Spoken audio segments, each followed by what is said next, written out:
ഇന്ന് തന്നെ ഡൗൺലോഡ് ചെയ്യൂ. കാണൂ നിങ്ങളുടെ ഫേവറേറ്റ് ഷോസ്. അനഘേ, ഇവളുടെ കൈകൊണ്ട് ബലിയിടുന്നതിനേക്കാൾ നിന്റെ അച്ഛന്റെ ആത്മാവ് ഇഷ്ടപ്പെടുന്നത് നിന്റെ കൈകൊണ്ട് ഈ ചടങ്ങ് നടത്തുന്നതായിരിക്കും. ഇവളും നിന്റെ അച്ഛന്റെ മകള് തന്നെയാണല്ലോ. ഈ കർമ്മങ്ങൾ ചെയ്യാൻ ഇവക്കും അവകാശമുണ്ട്.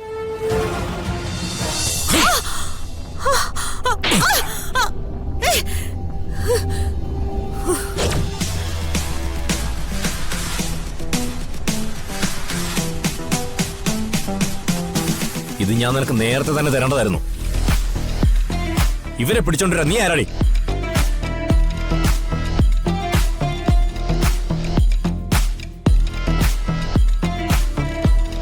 ഇതുവരെ നീ ഞങ്ങളോട് ചെയ്ത എല്ലാ ചതികൾക്കുമുള്ള ശിക്ഷ ഞാൻ അവധിക്ക് വെച്ചിരിക്കായിരുന്നു. പക്ഷേ നീ ഇപ്പൊ അത് ചോദിച്ചു വാങ്ങിച്ചു.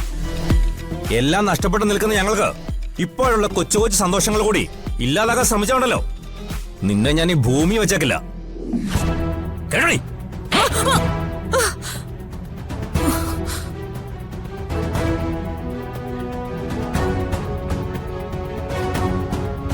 നിന്റെ അച്ഛന് മോക്ഷം കിട്ടാനല്ലേ നീ ഇത്രയും കാര്യങ്ങൾ ചെയ്തു കൂട്ടിയത്. മോക്ഷം ഞാൻ കൊടുക്കാം.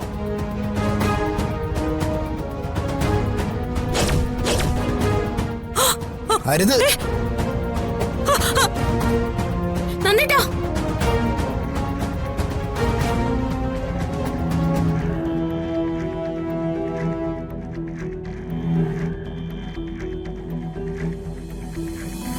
അരുത് നന്ദേട്ടാ, അത് പാപമാണ്.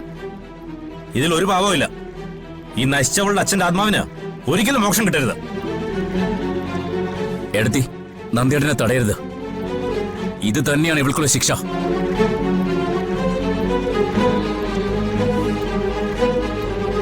മരിച്ചു മണ്ണടിഞ്ഞിട്ടും ഗതി കിട്ടാതെ ഇവളുടെ അച്ഛന്റെ ആത്മാവ് ഈ ഭൂമിയിൽ അലഞ്ഞു നടക്കണം. അർച്ചന, മാറി നിൽക്ക്. ഇവളോടൊന്നും ഒരു ദയം കാണിക്കരുത്. ദയയുടെ ഒരു കണിക പോലും ഇവൾ അർഹിക്കുന്നില്ല. നമ്മളോട് ചെയ്ത ചതിയും വഞ്ചനയും ഒക്കെ പോട്ടെ, അതെല്ലാം നിയമപരമായി നേരിടാൻ തീരുമാനിച്ച് നമ്മൾ ഒതുങ്ങി ജീവിക്കുമ്പോഴും പിന്നെ നമ്മുടെ ജീവിതത്തിൽ പ്രശ്നങ്ങൾ ഉണ്ടാക്കാൻ വരുന്ന ഇവളോടൊന്നും ഒരിക്കലും ക്ഷമിക്കാൻ പാടില്ല. വലിച്ചെറിയ നന്ദേട്ടാ. അയ്യോ നന്ദേട്ടാ,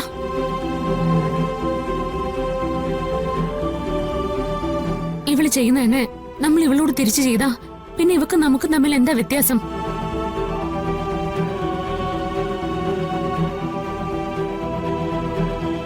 ഇവളുടെ അച്ഛൻ നമ്മുടെ അച്ഛന്റെ സുഹൃത്തായിരുന്നു. അദ്ദേഹം ഒരു നല്ല മനുഷ്യനായിരുന്നു എന്നാ അച്ഛൻ പറഞ്ഞു കേട്ടിട്ടുള്ളത്.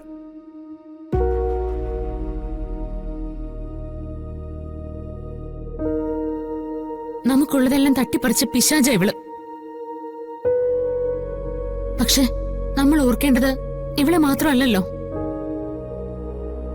നമ്മുടെ കൂടപ്പിറപ്പിനെ പോലെ നമ്മൾ ചേർത്ത് പിടിക്കുന്ന നമ്മുടെ അനിയത്തിക്കുട്ടി അനഘ ഓർക്കണ്ടേ?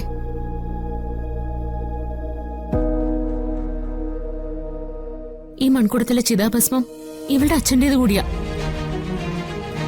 അനഘയുടെ അച്ഛന്റെ ആത്മാവ് ഗതി കിട്ടാതെ ഈ ഭൂമിയിൽ അലയാൻ പാടില്ല. ആ ആത്മാവിന് മോക്ഷം കിട്ടണം.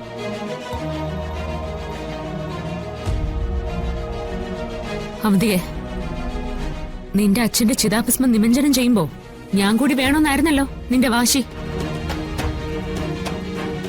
ദേ നോക്ക്, ഇപ്പൊ ഞാൻ മാത്രമല്ല, ഞങ്ങൾ എല്ലാവരും ഉണ്ട്.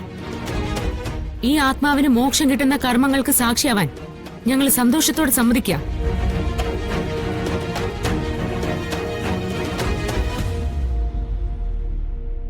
ഇനി നീ കർമ്മങ്ങൾ ചെയ്തോ. നിന്റെ അച്ഛന്റെ ആത്മാവിന് മോക്ഷം കിട്ടട്ടെ.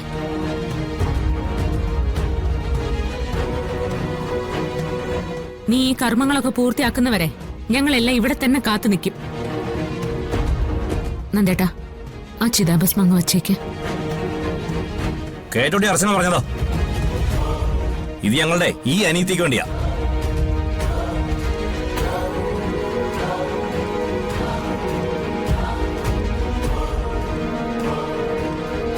നിന്റെ കൂടപ്പുറപ്പായി ജനിച്ചു പോയെങ്കിലും ഇവളിപ്പോ ഞങ്ങളുടെ അനിയത്തിയാ.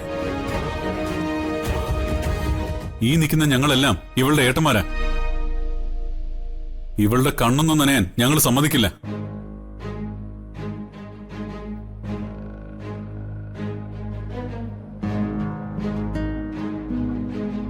അവന്തികെ, ജന്മം കൊണ്ടല്ല കർമ്മം കൊണ്ടാണ് സഹോദരങ്ങൾ ഉണ്ടാവേണ്ടതെന്ന് ഇപ്പോഴെങ്കിലും നിനക്ക് മനസ്സിലായില്ലേ? എവിടെ, നിനക്കത് മനസ്സിലാക്കാനുള്ള ശേഷിയില്ല. പക്ഷെ ഞങ്ങളുടെ അനക്ക വിഷമിക്കുന്നത് കാണാൻ ഞങ്ങൾക്ക് പറ്റില്ല. അർച്ചനടുത്ത് പറഞ്ഞത് ശരി. ഞങ്ങളുടെ എല്ലാവരുടെ സാന്നിധ്യത്തിൽ തന്നെ ഇനി നിനക്ക് ഈ കർമ്മങ്ങൾ ചെയ്യാം. ഇത് ഞാൻ നിന്നോട് കാണിക്കുന്ന ഔദാര്യ. തിരുമേനി, ചടങ്ങുകൾ ചെയ്തോളൂ. വേണ്ട, അങ്ങനെ നിന്റെ ഔദാര്യം കൊണ്ട് ചടങ്ങുകൾ നടക്കണ്ട. എന്റെ അച്ഛന്റെ ആത്മാവിന് മോക്ഷം കിട്ടുകയും വേണ്ട. അങ്ങനെ ചെയ്താ എന്റെ അച്ഛൻ എന്നോട് ക്ഷമിക്കില്ല. അങ്ങനെ പറയല്ലേ ചേച്ചി, നമ്മുടെ അച്ഛന്റെ ആത്മാവിന് ശാന്തി കിട്ടാനല്ലേ. അർച്ചനേട്ടത്തി പറയുന്ന പോലെ കേൾക്ക്. നിർത്തടി. ദേ, ഇവരെക്കാളൊക്കെ ഇപ്പൊ എന്റെ ഏറ്റവും വലിയ ശത്രു നീയാ.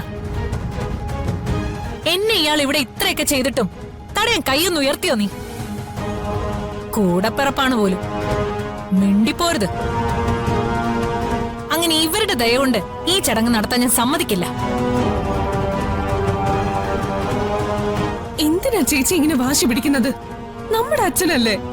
അല്ല, എന്റെ അച്ഛൻ, എന്റെ മാത്രം അച്ഛൻ.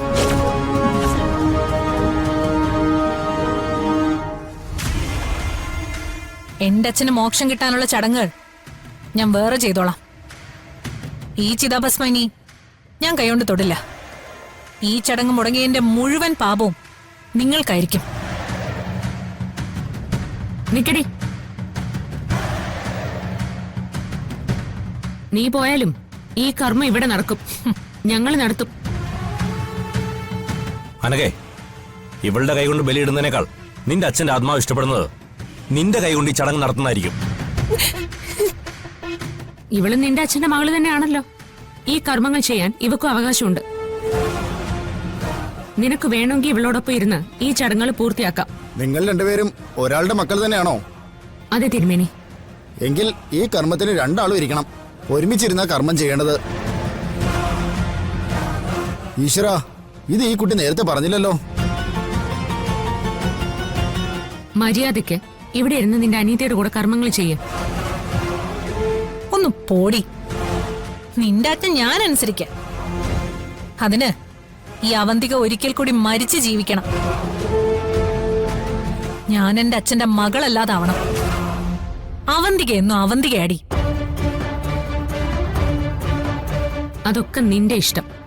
പക്ഷെ ഒരു കാര്യത്തിൽ എനിക്ക് ഉറപ്പുണ്ട്.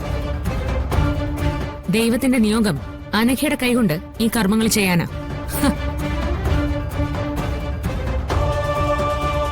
നിനക്കതിനുള്ള യോഗമില്ല. അതിനർത്ഥം എന്താണെന്നറിയോ? നിന്റെ അച്ഛനോടുള്ള നിന്റെ സ്നേഹത്തിന് ഒരു തരിമ്പ് പോലും ആത്മാർത്ഥതയില്ലാന്ന്.